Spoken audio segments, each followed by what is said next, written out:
അമേരിക്കയിൽ ഏറ്റവും ഭയാനകമായി എനിക്ക് തോന്നിയ ഒരു കാര്യം ആർട്ടിഫിഷ്യൽ ഇൻ്റലിജൻസാണ്, AI. അതിനെക്കുറിച്ച് അല്പം അറിവ് നമുക്കൊക്കെ ഉണ്ട്. AI ക്യാമറ നമ്മൾ കേട്ടിട്ടുണ്ട്. അതല്ലാതെ AI കുറിച്ച് ഇവിടെ കാര്യമായിട്ടൊന്നും അറിഞ്ഞുകൂടാ. AI എന്ന് പറയുന്നത് ഭയങ്കരമായൊരു കാര്യമാണ്, ആർട്ടിഫിഷ്യൽ ഇൻ്റലിജൻസ്.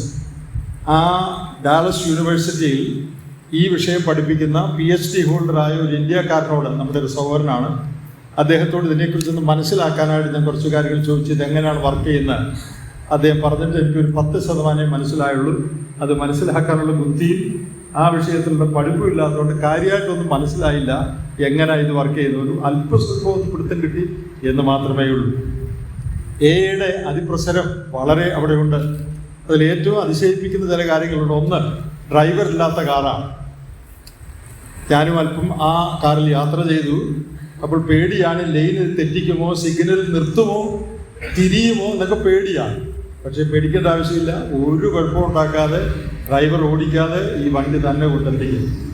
ഇവിടെ യോഗത്തിന് വന്നിട്ട് കാറ് അവിടെ പാർക്ക് ചെയ്താൽ വിളിച്ചാൽ മതി, കാർ ഇവിടെ വന്ന് അകത്ത് വന്ന് നമ്മളെ കയറ്റി കടുത്തുരുത്തി പോകണമെന്ന് പറഞ്ഞാൽ കടുത്തുരുത്തിയിൽ ചെല്ലേണ്ട സ്ഥലത്ത് കൊണ്ടുവിടും. പാർക്കിംഗ് തപ്പി നമ്മൾ അലയണ്ട, കാറ് തന്നെ പോയി പാർക്ക് ചെയ്തു. ഇതെങ്ങനെയാണ് സംഭവിക്കുന്നത് എന്നുള്ളത് നമുക്ക് മനസ്സിലാക്കാൻ പറ്റാത്തൊരു കാര്യമാണ്. സാൻ ഫ്രാൻസിസ്കോയിൽ ഊബർ കാറുകൾ ഡ്രൈവർലെസ് ആണ് പലതും. അപ്പോൾ കമ്പ്യൂട്ടറിൽ വിളിച്ചാൽ മതി, അത് വരും. എവിടെയാണ് പോകേണ്ടതെന്ന് പറഞ്ഞാൽ മതി, നമ്മൾ കയറിയിരിക്കുക, കാറ് നമ്മളെ എവിടെ കൊണ്ടെത്തിച്ചേച്ച് അതിൻ്റെ പേയ്മെൻറ്റ് കാര്യങ്ങൾ കമ്പ്യൂട്ടർ വഴി നടക്കും, കാറ് പോകും. ഇതെങ്ങനെയാണ് ഇത് വർക്ക് ചെയ്യുന്നതെന്നുള്ളത് നമുക്ക് മനസ്സിലാക്കാനായിട്ട് വളരെ പ്രയാസമാണ്. ഒരുപക്ഷെ താമസിയാതെ ഇന്ത്യയിലും ഡ്രൈവറില്ലാത്ത കാറ് വരും എന്ന് വിചാരിക്കുന്നു. യാതൊരു അപകടവും ഈ കാർ ഉണ്ടാക്കുന്നില്ല. മനഃപൂർവ്വം വല്ലവരും കൊണ്ട് ഇടിപ്പിച്ചാൽ എന്ന് അതെനിക്ക് അറിഞ്ഞുകൂടാ.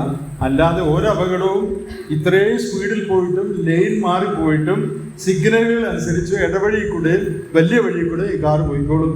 യാതൊരു അപകടവും ഇല്ലാതെ സ്വയം ഓടിക്കുന്ന ഒരു കാറാണിത്. ഇത് നമ്മുടെ ബുദ്ധിക്ക് ഒതുങ്ങാത്ത ഒരു കാര്യം പോലെയാണ് ഇരിക്കുന്നത്.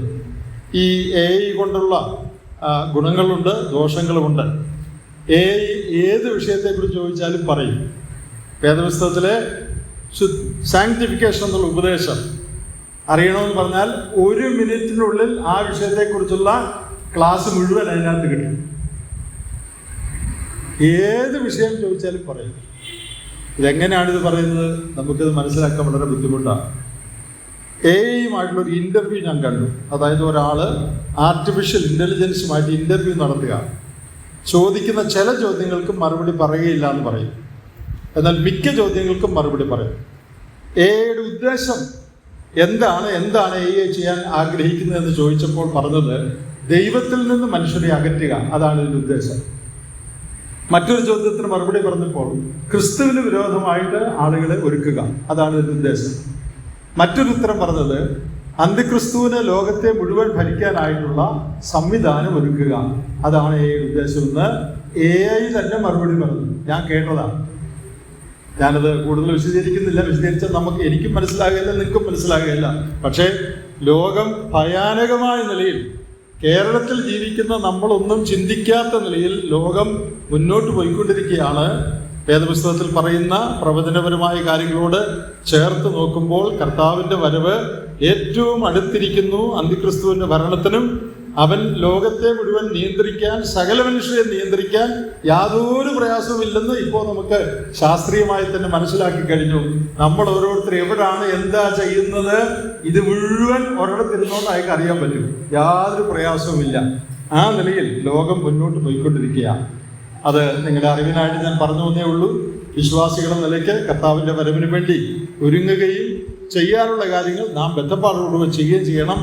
കാര്യങ്ങൾ മുമ്പോട്ട് പോകുന്നത് കാണുമ്പോൾ ഇനി അധിക സമയം നമ്മുടെ മുമ്പിലില്ല. ഇനി എന്തൊക്കെയാണ് വരാൻ പോകുന്നത് എന്നുള്ളത് നമുക്ക് അറിഞ്ഞും കൂടാ. അങ്ങനത്തെ ഒരു ലോകത്തിലാണ് നാം ഇപ്പോൾ ജീവിക്കുന്നത്. ഞാൻ അവിടെ പോയി നേരിട്ട് ഈ കാര്യങ്ങൾ കണ്ട് മനസ്സിലാക്കാനിടയായപ്പോൾ ആ കാര്യം ഒന്ന് നിങ്ങളോട് പറഞ്ഞു എന്ന് മാത്രമേ ഉള്ളൂ.